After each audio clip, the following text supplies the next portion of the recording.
Okay, all right. We're excited to be playing our first home game this week. We're playing a very good team in Jacksonville State. They are very talented, more talented than some Division One teams. They've got some transfers that definitely can flat out play. They've got a coaching staff that I'm very impressed with. Their co-DC, Brandon Hall, was actually a coach that coached with me at safeties at Arkansas State, and he was also an off-the-field guy here in 2013. Their head coach, Coach Gross, is a very good coach. He actually coached Rock Thomas at Oxford High when he was there.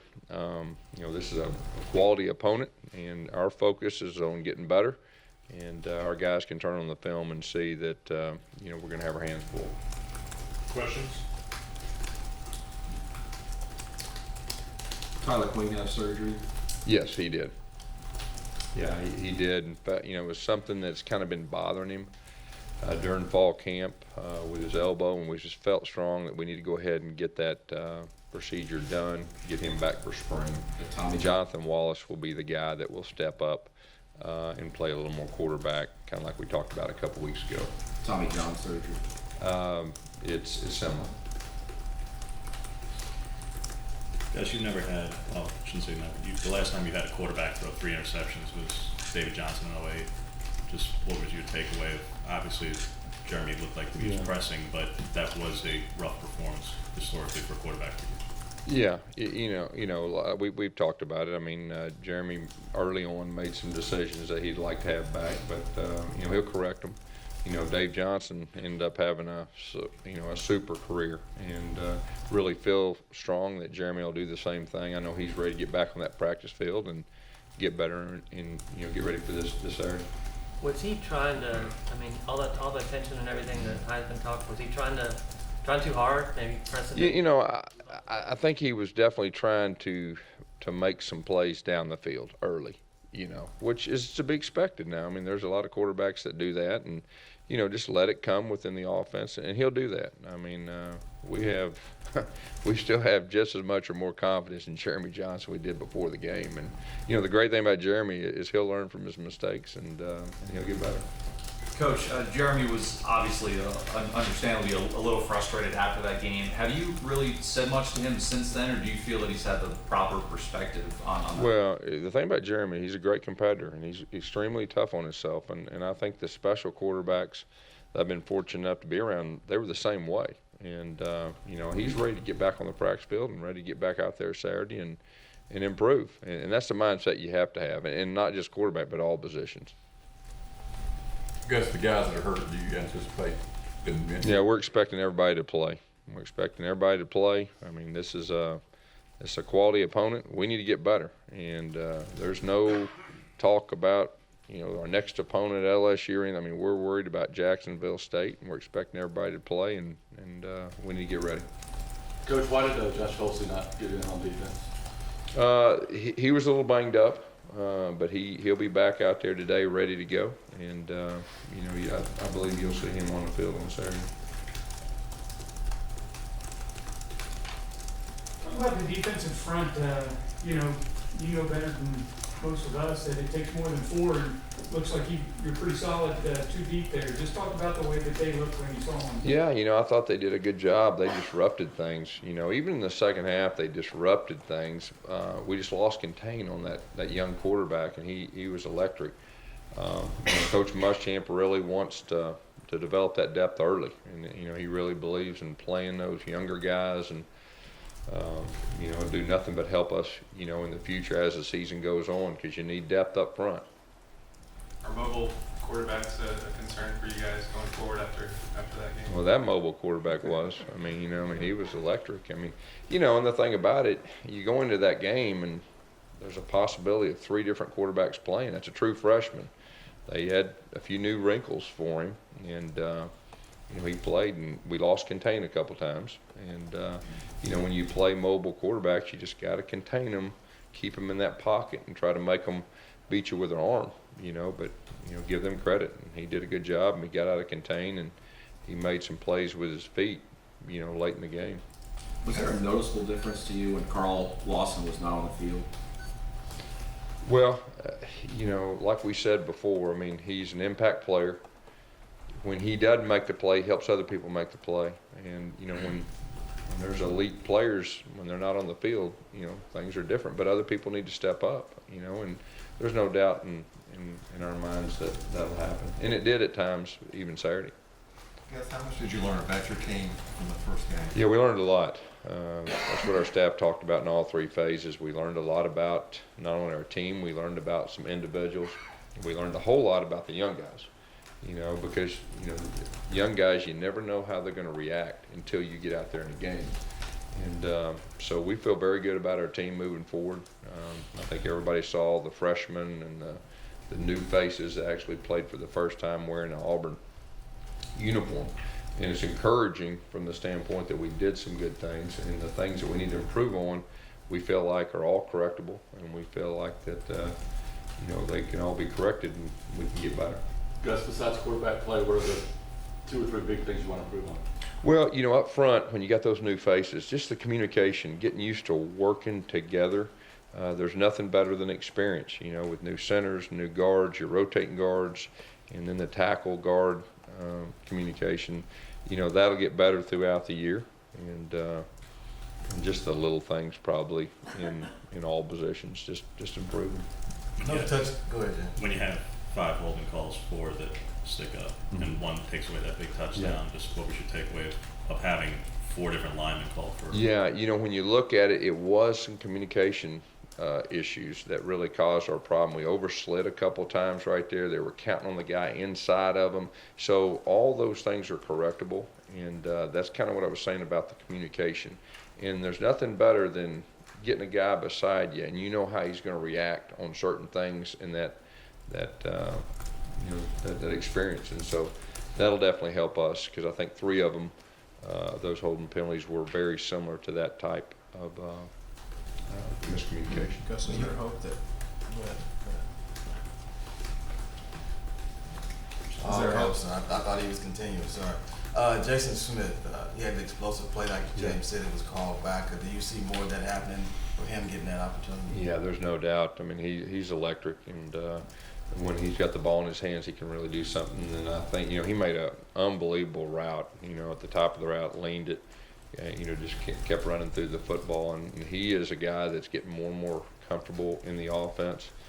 And so definitely we'll see more of Jason Smith, each game. Will you consider moving him to quarterback at all if you get him? We may have a package for him. I mean, he's comfortable there, but it's kind of that balance that we would like his role to be bigger, in the receiver position. So it's kind of that balance that you just got to figure out, what is best to do. But as the season goes on, he gives you a lot of flexibility. Well, John's going to be more quarterback than receiver now. Now that we're making this call, it's going to be a little more quarterback than receiver, but he's still going to help us at receiver. Gus, this left guard rotation that we've heard that you guys are playing going into each game, but how much at all is it based on field during the game? You go talk to JV and say, what are you saying? Yeah, leading up to the game, they were both a little banged up in fall camp, having a little issues, and so we let them both share the reps. Both of them deserve to play, like we talked about. And then you get to see them in a game, and that usually helps. But both of them did a solid job, and so we'll continue to do that a little longer. Guess do you anticipate Peyton Barber's confidence kind of skyrocketing after Saturday, and maybe? I think it's got to. There's nothing like going out there and doing it, and you're doing it, and you do it good. That gives you confidence. And he's not a very experienced player, so my experience is that those guys will really kind of raise their level. And really, I think we'll even see that in practice today. The text message on Thursday night was part of his personality, or was that? Yeah, Thursday, I think he made one alignment problem on Thursday during practice, and it was just on his mind. And he's tough on himself, and like we said with Jeremy, the guys that are tough on themselves, they got a chance to be really good. And it was just one of those things. Hey, I won't make the same mistake. I'll be ready Saturday, and there's no doubt you're definitely ready, and he was. Will he start this Saturday? We'll see. I mean, we're not ready to say say that right now, but he's in a very good spot. What did you see out of Montravius Adams, and what would you like to see him? Well, I think Montravius had his best overall game since he's been here. Played quite a few snaps. He played extremely hard.